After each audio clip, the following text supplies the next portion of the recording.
Siliguri boys high স্কুলকে ঢেলে সাজানোর উদ্যোগী হয়েছেন বয়েজ হাই স্কুলের পরিচালন কমিটির বর্তমান সভাপতি তথা শিলিগুড়ি পুর নিগমের মেয়র গৌতম দেব।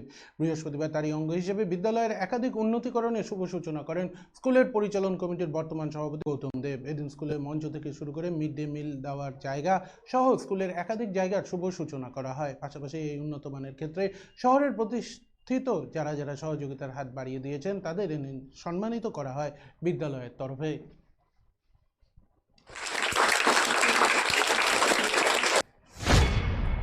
উদ্বোধন হলো এই বাচ্চাদের ওদের জন্যই, খুব সুন্দর হয়েছে বিল্ডিংটা, সবাই খুব খুশি, ওরা খুব ভালো রেজাল্ট করবে, সবাই ভালো হবে, কেউ ভালো ক্রিকেট খেলবে, কেউ বিজ্ঞানী হবে, কেউ এগিয়ে যাবে, কেউ দেশের কাজ করবে।